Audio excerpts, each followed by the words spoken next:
ekstra pagdating sa activities as a student. Ako po pala si Joselle Bowiga, 17 years old from Cebu City. Ako po ay isang malikot na bata. Caring din po ako, especially po sa parents ko. Kapag may nararamdaman po sila, inaalagaan ko po sila. Ang mama ko po ay isang teacher sa elementary and yung papa ko po ay isang elementary principal. 4 po kaming magkakapatid, pangatlo po ako.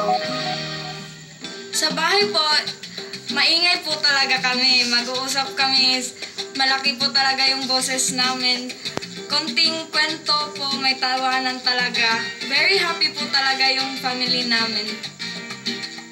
Kumakanta lang po talaga ako sa bahay namin. And then, eventually po, kinakanta po ako sa school events namin. And then, nag-voice lesson na din po ako. As a teen po, ang biggest issue po na hinaharap ko ngayon is yung mental health problem ko po. Minsan po, hindi ko po mapigilan maiyak gabi-gabi po.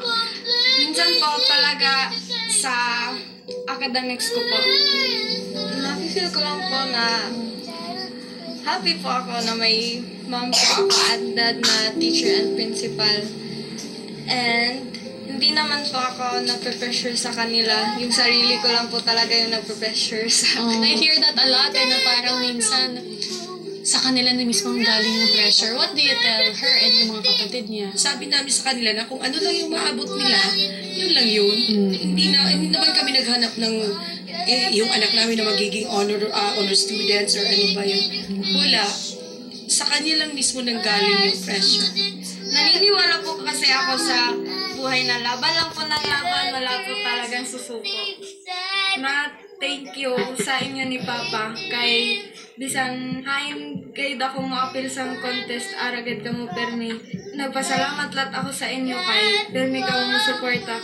Mama, si Papa o si Mama is always here na kung may problema, dili taguon, isulti ka Mama o kang Papa. We are so proud of you. Saba ba?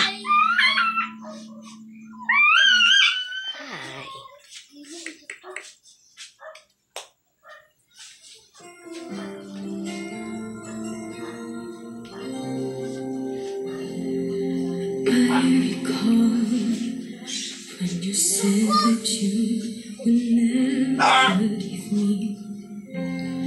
Told me more, so much more like when the time you whispered in my ear.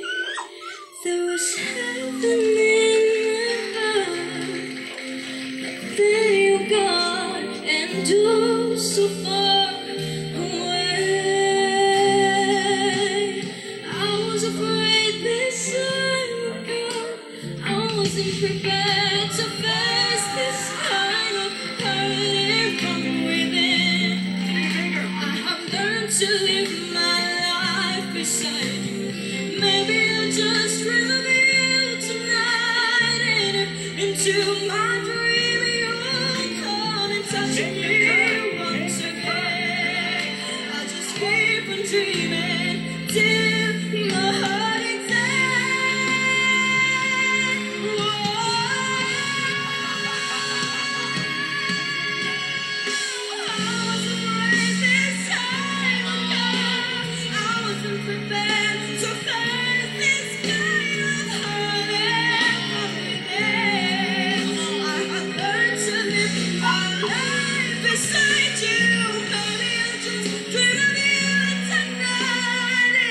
into my dream you'll come and touch me once again. Look at that. I'll just keep on dreaming till my heart aches.